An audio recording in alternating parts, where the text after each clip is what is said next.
Welcome to episode 61 of the Forward from 50 podcast, where we interview people over 50 who are pursuing new direction for their lives. It's an opportunity for men and women to tell their stories, their way, in their own words. I'm Greg Gerber, the founder of Forward from 50, and your host for today's show. Today I'm interviewing a woman from Missouri who's been involved in the information technology industry for most of her career. But now, in her 50s, she's embracing a new purpose to promote one of her favorite TV series because it led her to faith. Shey Keith is the voice behind the Walking with the Chosen podcast. She came up with the name after attending a podcasting conference because Shey envisioned walking with the actors who perform in the series. For people unfamiliar with The Chosen, it is a crowd-funded, faith-based television series depicting the life of Jesus, but through what his disciples encountered and experienced during the 3 years Jesus mentored them. Earlier this year, the show released Season 4 in theaters, and Shey recently took part in filming a few episodes for Season 5. To tell us how the show changed her life and inspired her to develop a podcast to dive more deeply into the series and its episodes, please welcome Shey Keith, the producer of Walking with the Chosen podcast, to the show. Thanks for joining me today, Shey. I really appreciate your time. I've been monitoring you on social media for a number of months, and you are involved in promoting one of my all-time favorite television shows, Walking with the Chosen. How did you get into that? God introduced me to The Chosen, which helped introduce me to Jesus. That started changing my whole life trajectory. And over the next year or so after I started watching the show and I moved and had a lot of life stuff happen, I finally got to the point where I felt like God said, I want you to create this podcast. So I talked to a lot of podcasters and I went to Podcast Movement, eventually came up with the name because I pictured myself literally walking with the actors who play on the show. Like I felt like I was going to be on set with them. I'm like, I need to be walking with the Chosen and I can share my journey and share other people's journey. I guess that's where that came from. So that's how I got started. Were you a believer before you started watching the show? Not really. I always believed in God. I always knew that there was a God. I knew that he created the earth and I believed in that. I just didn't understand who Jesus was. And I know that there was a time several years ago where I was sliding off the road. It was funny because there was a big billboard sign that says something about trucks rock, but they also roll. And they were showing like a pickup truck that had been upside down. I was driving a pickup truck going to see my ex-husband now, but he was somebody I was dating at that time. I was going to see him. There was snow and it wasn't a heavy snow, but when I was driving my truck, I hit like a bridge over a little ravine area and it started sliding around and it slid off the road. I just remember thinking about that song, Jesus Take the Wheel, and I just let go. I'm like, God, please. I don't think I said Jesus. I'm pretty sure it was God. And the just stopped. And the reason why I was so terrified is because I saw the semi. I was on a divided highway on I-29, so I saw the semi coming down the hill, and I thought, I'm going to die. This is what I saw. My truck just stopped. So at that time, I knew there was a God, but I just didn't know what the next step was. Okay. Once I saw the show, and from the first episode, I became very curious after that. The first episode was wonderful, where Jesus encounters Mary and changes her life for forever. And she becomes a constant follower and companion for the rest of the season so far. So that's neat. Yeah, it was. The thing was, that wasn't even the episode that captured me the most. That's not the episode that saved me, but that is the show, the episode that got me to the point where I'm like, I need to keep watching this. There's something about this show. Okay. Since you had that comment, segue right into what was the show that really captured you and caused you to put your faith in Jesus? Still in season 1, when you get to the part with Nicodemus. So you see one episode where Nicodemus is having the John 3:16 moment with Jesus up on the rooftop. So he has this great conversation with Jesus. Then the next day, when they're getting ready to leave Capernaum, he had asked Nicodemus to follow. Nicodemus just couldn't see himself giving up his role and his wife and all these things to start following Jesus. So you see him standing beside the building. Right. I'd seen that episode a couple of times, and it wasn't like the show itself didn't do something for me. It wasn't. I started going back to church after I started watching The Chosen because I was one of those people, I'm like, did it really happen in the Bible? So I'm getting my phone and looking at this Bible app going, did it really happen? Then I think I found my old Bible. I did own one, but I didn't know how to use it. I started reading, and then I thought, I feel like I need to go back to church. So then I went to church, and that was funny because people were singing, and it was a non-denominational church, and I was raised in a Catholic church. So it's totally different to me. And I'm like, why are these people singing like this? Then I started feeling something. I started crying, and I didn't understand why I was crying. I went to that church for about 2 months because when I watched the show, it was August of 2021. I was on vacation with my brother and sister-in-law, and they had encouraged me to watch it. I knew about the show. I've been a podcaster since 2013. I'd heard Dallas on podcasts. I knew it was out there, and I knew, yeah, that's a really cute story. I'll have to watch it sometime. That was always my response. But then after going through a divorce, I was just having a really hard time, and they're like, you really need to watch the show.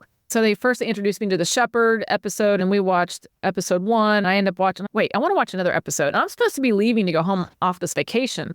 So we stopped and watched another episode. Then I just kept binge watching. So I watched the first season or 2, and then probably rewatched it again because I was just feeling different. I felt better about myself.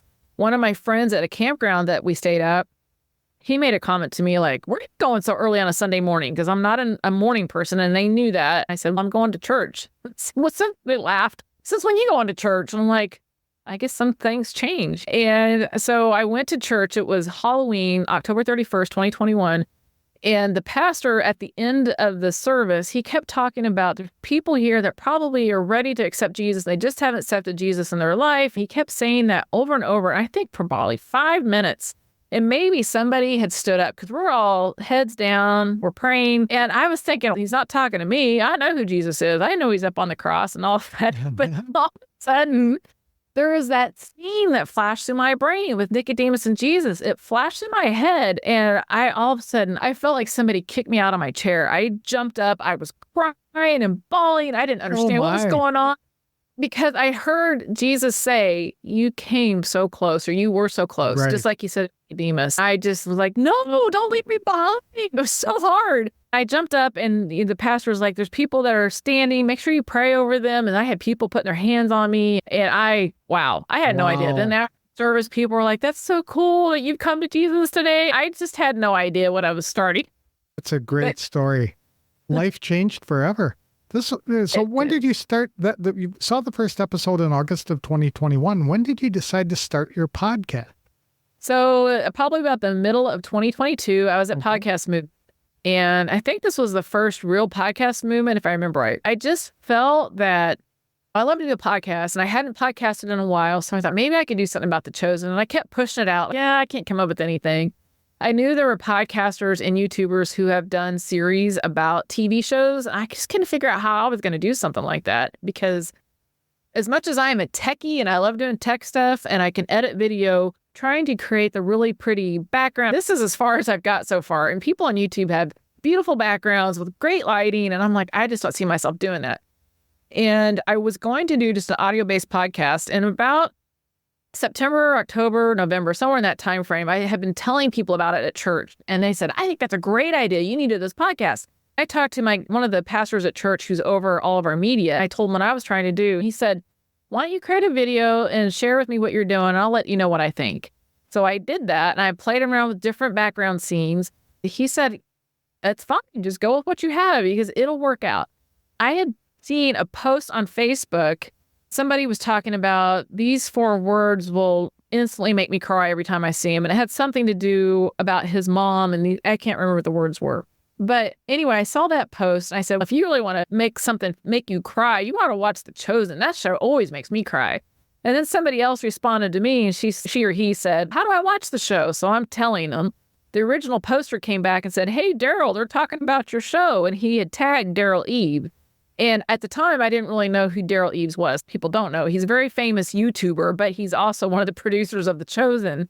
I made a comment of how I wanted to interview the producer. I was thinking Dallas Jenkins because he's the one I usually see all the time. Mm-hmm. And he goes, I'm one of the producers. You want to interview me? I was like, yes. So he set up a time for us to meet, and he wanted to know what I was doing. I really wasn't sure what I was doing. I had talked to these people at Podcast Movement, people that have had ministries and everything, and tried to get their input. I've talked to my pastor. I still didn't know what I was creating, but I told him, I said, I want to create a podcast where I can interview people who have had their lives transformed like how my life was transformed. I thought if I'm talking to the producer of the show, I'm going to find all kinds of people to talk about because I know there's a lot of people have had their lives transformed. And I like that idea. I think that's really good, but you got to do video. I was like, here we go again. I don't want to do video. He encouraged me to do it because he said people will see it in the eyes. They will see and feel the story in their eyes. So that's when I finally came up with this arrangement in the room and decided to go with this. And I interviewed him. He was my very first interview. That was in January of 2023. So that's when the show began, but it started formulating and coming to my head mid 2022, I'd say. Okay. He was the one that, after I had that interview, I'm like, I got to do this now. You're committed. That's right. Yes, partially. Okay. I just shared this on my podcast today. Literally was just recording this. Even though I felt like God told me to do the podcast, my heart wasn't in it yet. It wasn't something I really wanted to do because I have this business, this side hustle that's also very important to me that I want to focus on. So I'm like, how am I supposed to do these two things? So I decided that my show was going to be just whenever I had time to work on it, which is the worst thing a podcaster should ever do. You should be very consistent and have your show every week at the same time. And I did mine once a month, once every 6 weeks. It was just whenever I could squeeze it into my schedule. That's what I've been doing for the past year, almost year and a half now. But that's all recently changed since I was out on the Chosen set, and God and I have had some talks, and he's telling me to do this every week now. So that's my new path forward with the show. Oh, that's fun. It's funny how God can get your attention and then needle you into doing what he wants you to do.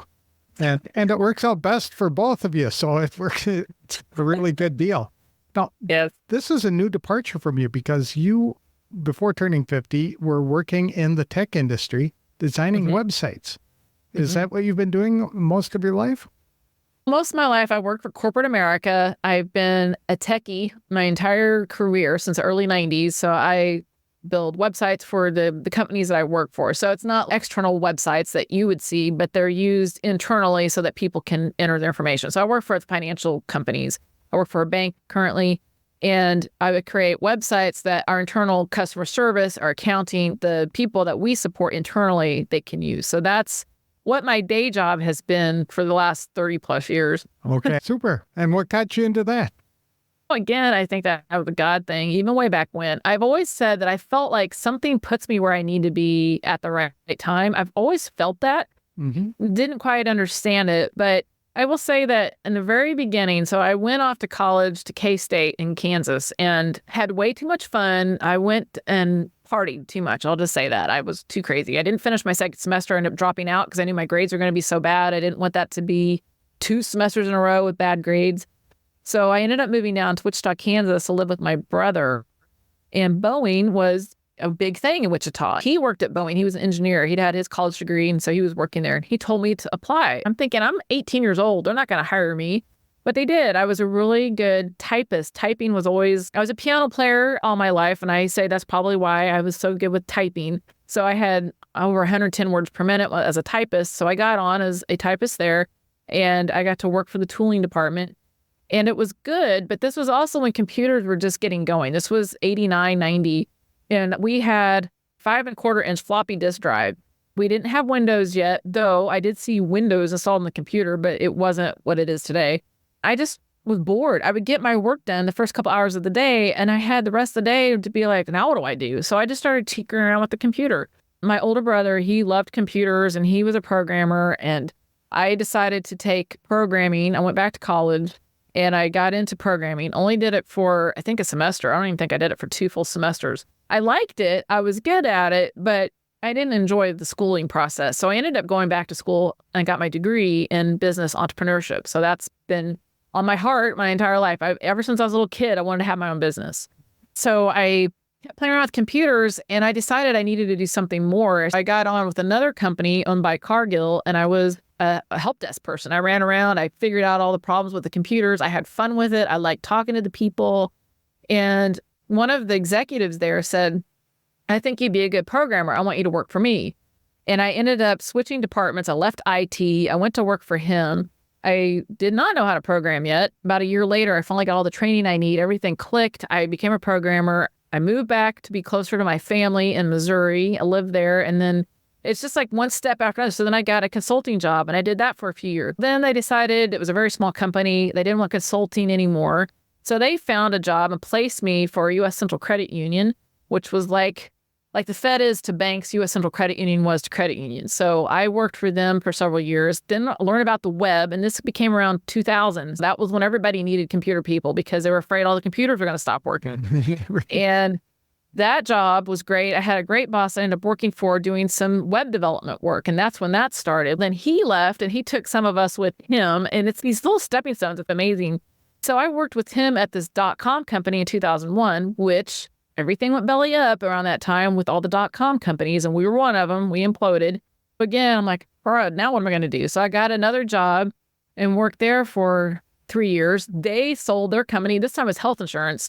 That company got sold to another health insurance company and they laid us off with the 6-month notice. So I had plenty of time to find another job, but couldn't find one. There wasn't anything at that time. And then I break my elbow riding a horse. So I couldn't work. And then right at the last minute, I got a job. And then that was working in the mortgage industry. That led me to another mortgage company working for PNC Bank. So it's weird. I've just jumped from health insurance to financial to another insurance, to another bank, and to, it's funny how my path has been. And it's every time one door closed, another one just opened up and I just went right into it.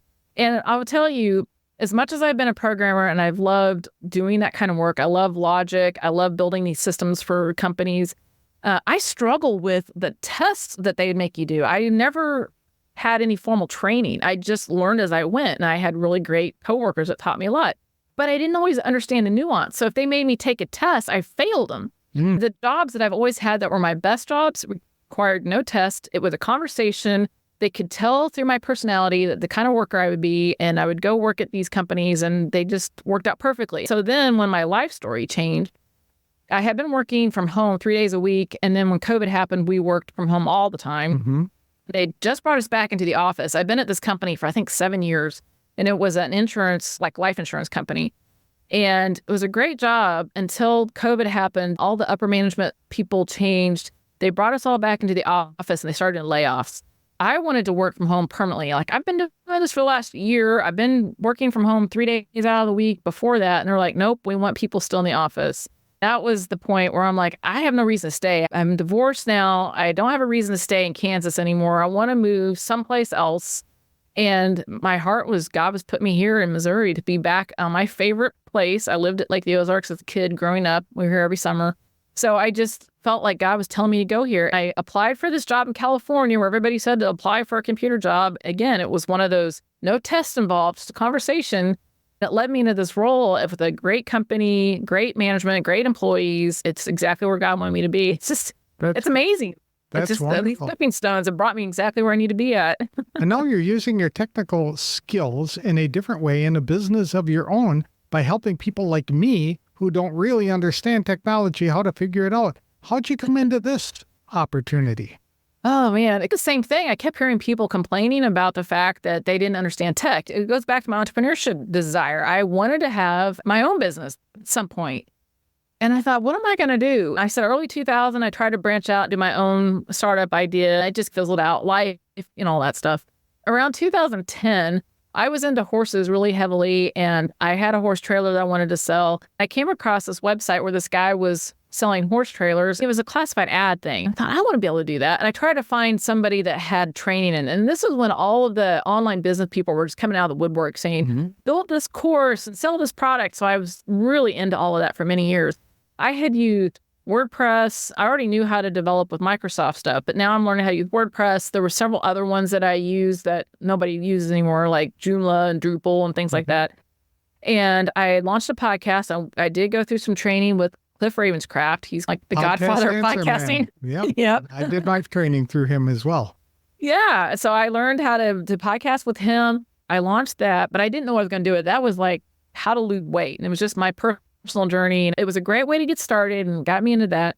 But what I learned over several years, I'd join these different Facebook groups or join these communities and people would be struggling with tech. I'm like, you just need to do this thing and that'll fix your problem. And they're going, know all this. I said, I don't know. I just know tech. Just in my blood. But what I didn't realize is that even though I never really had a big successful business in this 10 years of time, I was always learning. I was learning so much technology. I understood all the online nuances. And finally, around 2019, I joined a membership with Flip Lifestyle, and Shane and Jocelyn Sams are great people. And Shane, you have the knowledge. You just need to launch it. You just need to create this membership where you can help people. And I really love Shane for what he did, because he knew that I had this tech background, and I was coming to his conference, and he said, I'm going to set up these different tables at my conference. I want you to run a tech table. And I'm like, okay, that sounds great. Thank you. So I got to be his tech person. He had somebody else doing social media. Somebody else was doing like email marketing. And I had paid for this VIP ticket. And we're in this room where the VIP people are like commingling with Shane and Jocelyn. One of his people came up to me and said, I know you're doing the VIP thing right now, but she goes, you have a table full of people waiting to talk to you right now. I was like, what? Really? They want to talk to me? And she goes, yeah, they have a lot of tech questions. So it was the most satisfying and the most reaffirming thing that happened for me. I sat down at this table and I'm nervous. I'm thinking, am I going to be able to answer their questions? These people have already got their businesses started. And they were asking some basic, like, how do I do this thing in WordPress? And I explained how to do that. How do I do this thing at Kajabi? And I've been playing with Kajabi, so I knew a little bit about that. How do I do this thing with my podcast? So I explained all that. And at the end, I had already knew that I was trying to create this membership, and I was starting off with teaching people how to build their online business with WordPress. That's where I was starting at. So that's how I launched in 2019. I actually came up with, I think it was Second Act Business Academy. It was designed for people 50 years and older, people in their second year, because I was 50 at this time.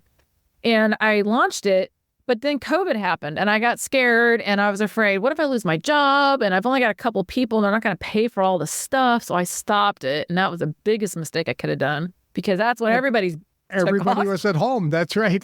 But I got scared. And I was losing a lot of weight, and I was working with a company in India called Fitter, trying to help them grow their business. So it took all my time anyway. I don't know. Maybe that's just how my life plan was supposed to work out. But fast forward to 2023, in December, I finally relaunched, and several people are very happy that I did, because they missed my tech business, because they just run into these things where maybe Google sent out an email a while back that says, if you don't set up your email hosting provider the right way, your emails are going to land in spam. We're not going to send them anymore to people. So you have to do things.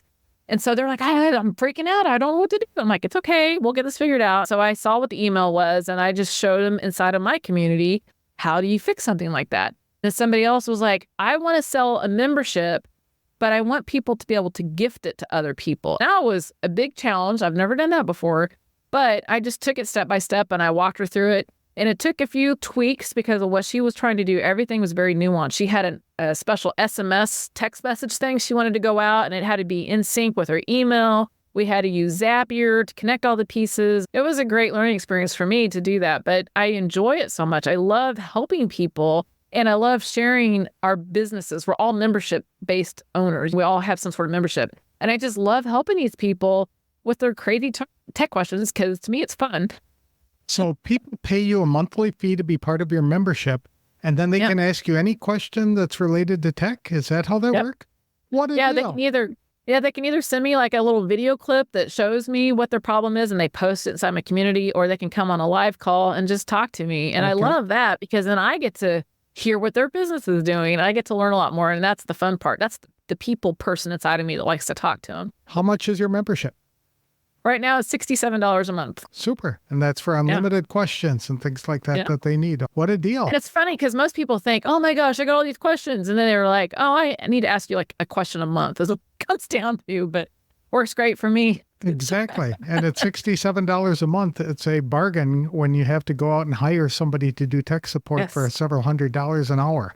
So that's right. That's a great deal. Yeah. I'm their IT department. That's all I am. There you go. Which is ideal for a small business owner who can't afford to hire a full-time IT person, but isn't big enough to justify hiring one in the first place. And you can come in and help them out. It's a great deal. Did you use that to help develop Walking with the Chosen? Probably not. I can take a lot of what I've learned building businesses to create the Chosen. But as I've said before, it wasn't the first thing on my heart to focus on. So even though I know I need to be posting on social media and I need to be doing all these things to help people learn about it, I haven't done as much as I should. Mhm. Somehow people are still finding it. It surprises me So God, because when I went out and looked on YouTube and I saw how many people are watching it, and it's not, I'm still learning how to make it look really nice, like all the other YouTubers, and I'm learning how to put in video clips and things. And that wasn't stuff I'd ever had to do before, because usually with podcasting, it was all audio based. And I do have a lot more audio listeners than I do video. But the fact that people are still finding it and they're watching it, I'm like, why do you want to watch me? But it is fun. that's great. So you were invited to participate in the filming of season 5 of The Chosen, and that was just a couple of weeks ago, wasn't it? Yeah, it was actually the 3rd week in April, I believe. And it was the week of, we filmed Holy Week. But the really cool thing about that is because Holy Week is Passover week in Jerusalem in their history. And this was actually Passover week in 2024. So that was cool to me that I got to be there that same week. But yeah, it was an amazing experience, and I hope I never forget it. You were working as a fill-in, right? As an extra on the set. So we might see you in a couple of scenes out in the background somewhere. You're not actually have a speaking line? Correct. Yeah, there's no speaking lines, but there's 600 people that are on set. Sometimes there might only be 200 people that are out there on set. And what I've learned after being out there is they do look for people who are going to look like they're from that time period. So they're going to have Middle Eastern looks, dark hair, dark eyes, dark skin. They were the ones that were usually right up around the actors. But because this would have been a crowded week of people from the Gentiles, the Jews, the Romans, so you had people wearing all kinds of different costumes. I picked wearing Jewish because I figured it'd be the easiest one. I probably should have picked Roman because with my light hair and light skin, it probably would have made a lot more sense to wear something like that. But there were times where 2 of the actors brushed up against me repeatedly. So you might see my shoulder backside. And there was another day where I was in front of the camera backing up multiple times. But it's hard to say if those things will actually ever be seen because they did a lot more video the next week of the scenes with different people. You know. Okay. It should still be fun to watch this. I'm not sure when that's going to take place, but it was a very impactful thing. What I got out of it, I was there. We had to wake up at 4:30 in the morning so that we could get on set by 6:15. And depending on your group, they'll tell some people to be there by 6:15. Some people will be there by 6:45. And that was just to help with the flow of traffic and everything. And when we got on set, it was a full day. You start off in a tent, they give you food, and then they have 3 color groups. So everybody gets a lanyard. And if your color is blue and they call blue, then you go line up and then you go down on set to do your acting thing. And they'll tell you exactly what they want you to do, and they'll place people where they want them placed. And at the end of the day, you might have been on set all day. You might be leaving at 7:00 at night. Or there was one day we left really early. I think we were done at 4:00. But a lot of times you're there all day. And so you end up getting a lot of respect for the people who were there because some of the crew had to be there at 5 a.m. because they had to make sure the tent was ready for all of us to show up. They had to make sure the food was there, the coffee was there. They didn't make it there. They had to bring it all. And then you have the people who do their makeups and their costumes. They have to be there really early because they're getting whoever's going to be acting that day. They have to get ready. And you've got Dallas and the film people and there's so many people there and they're there on set all day except for a lunch break.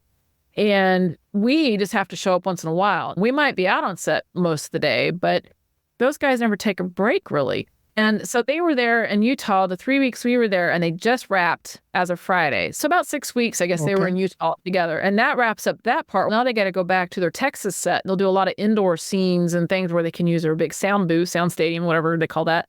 And so they'll do a lot more of that filming. But these guys, they are there 12 hours a day. Wow. And the crew that were with us, they were so amazing. They make sure that you have plenty of food and water because you're up in the mountains. You're walking on kind of I think they call it a high desert area. So you're constantly drinking water. They carry water bottles around all the time. So when the film isn't recording, if you have a bag with you, you just pull it out and you start drinking. They always want you to have water. They gave us the little cutie clementine oranges, bananas. They gave us different types of snacks that have some salt in them. And all day long, you're eating or drinking. I think I gained 2 pounds because I ate out a lot. That wasn't bad considering all the walking and standing that we did. And luckily, I had been walking before I went out there, and I'm glad I did because I've had a lot of back problems in recent years. I've been getting my back worked on with a physical therapist, and I've been walking a lot. Really made those days bearable because there's some people that they were probably in their 70s. I know there was some lady was in her 80s that were there, and they really try to take care of them. They still want them to be there, but those people, they struggle with walking. There's some steps you got to walk on. So they ended up placing them in places where they could walk in smaller areas. But the crew really, they took such great care of us. They had sunscreen for us. They had bug spray if we needed it. They had hand warmers on the cold, rainy day that we had. And they really just want to make sure that we're taken care of. And yet they're letting us witness part of the show. So we have to take that with great responsibility, that we don't come back and be like, let me tell you all about what happened, and just ruin the joy for everybody else. So it was really amazing. And Jonathan Rumi, who plays Jesus, watching him gear up for his scene that he was doing that day with us was just remarkable. And it brought us all to tears before he started acting. It was just, he's just amazing. He really is. And I heard from other people that were on other episodes, they said the same thing. And he really takes his role so seriously. They saw him weeping. I think he was earlier on. I had actually stepped out to go use a restroom. So I came back. I didn't see it. But people said he'd actually wept on the day I was there because it's just so emotional. He's really taken it to heart. It gives you an insight as to how Jesus have felt had he been there with his people like that. And it moves you. And I'm so blessed and happy that I have to be part of it. I'm looking forward to seeing season 5 when it comes out. Like my friend and I, we were just talking about it. It's not that we want to see if we're there. We just want to see what does the scene look like once everything's said and done. Now that we were there for this blip of time, because the scene that I was involved with was repeated all day long. So I didn't see anything else. All I know is this one scene. 5 minutes of show takes 3 days to film. And it's just crazy. Yeah. Did you have to pay to go on the set? I had to pay a donation. So I paid to the Come and See Foundation, which was $400. And it changes every year. This year was $400. And that could be, you could have paid $400 and stayed all 3 weeks, or you could have paid $400 and stayed 2 days. It didn't matter. It was just, you had to choose when you gave the $400. So that way they knew how many more people they could allow in during that time frame. And it obviously, it's tax deductible, and it helps fund the show to be converted into other languages so that other people can hear it in their natural language. Have you been able to interview any of the characters for Walking with the Chosen? Not yet. I have one that I'm working on, a couple of them actually. So Giovanni, who plays Thaddeus, I talked to somebody that's in his fan group who has talked to him, and they said that he was willing to do it after he gets done with season 5. And I know several people who are getting coaching from the actor who plays Gaius. So I'm hoping so there's a couple of possibilities. Would be neat. Who are your favorite characters in the show? Besides Jesus, you had mentioned him already. Yeah, Jesus. Jonathan Rumi is so great. And I hate to say this, but the actor, Yoshi, who played the original Philip, he was one of my favorites. So I'm so sad he's not on the show. And that's not to say anything about the new actor. It's just the Yoshi had such charisma, and he really made me love that character of Philip. And I loved how he interacted with Matthew. So he was a really important person to me. But at the same time, I love watching Mary, both the mother and Mary Magdalene, but I also liked Raymond. I love all the women. It helps me see what their role would have been with Jesus. I know that the Jewish traditions, women just weren't as high up in society as the men were, but it was nice because Jesus still welcomed them and he let them follow him around. It makes me wish I was there following Jesus around. In fact, Jesus approached the women first, right? Yeah. At the tomb, the women are the first one. I know that I like this show because I think it's perfectly cast. All of the people who are in those roles are just ideal in that role. The actor who plays Matthew, for example, he brings that character to life. And I don't know if it's true to what the Bible teaches as how his personality was, but it comes through in a very specific way on that show. Yeah. And there's so many people that relate to that character too. Right. I've read so many comments where people have said, I have a child that's on the spectrum or a sibling that's on the spectrum, and it really helps them relate even more. And it helps that person, if their child is on the spectrum and they watch the show, they're like, oh, there's an actor who's like me too. So it is really cool that they did that. What kind of impact has this had on your life, pursuing Walking with the Chosen?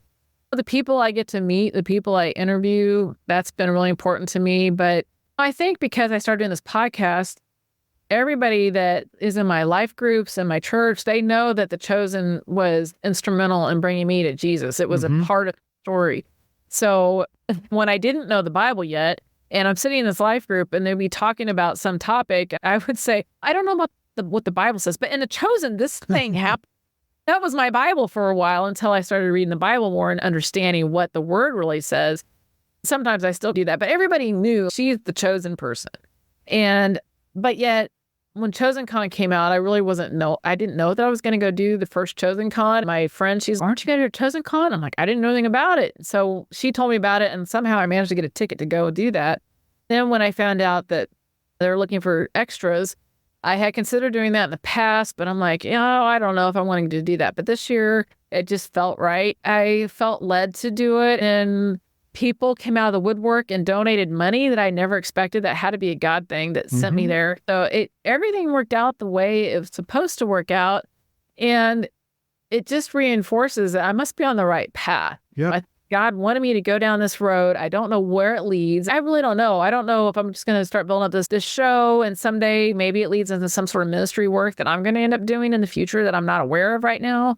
Or if it somehow dovetails back into the business thing that I'm growing. I don't know. I don't know where it's going to lead, but I just feel like God put me on this path and it's just my duty to follow. I'm just going to continue loving the show and the people it brings me, because one of the reasons why you and I have gotten to know each other better is because of The Chosen. You have commented a lot on my posts. You've joined my Facebook group, and I've gotten to know a lot of people because of sharing the story. And that's something that never would have happened if I didn't have this podcast. Exactly. Have you heard from people who've been impacted by your show yet? Oh, several. I remember when I was first creating the show and I'm like, why am I doing this? This seems stupid. Nobody's going to care about some newbie Christian sharing her viewpoint on it. I got this voicemail from a woman who said that her young boys, they were, 6 and 9 or something like that.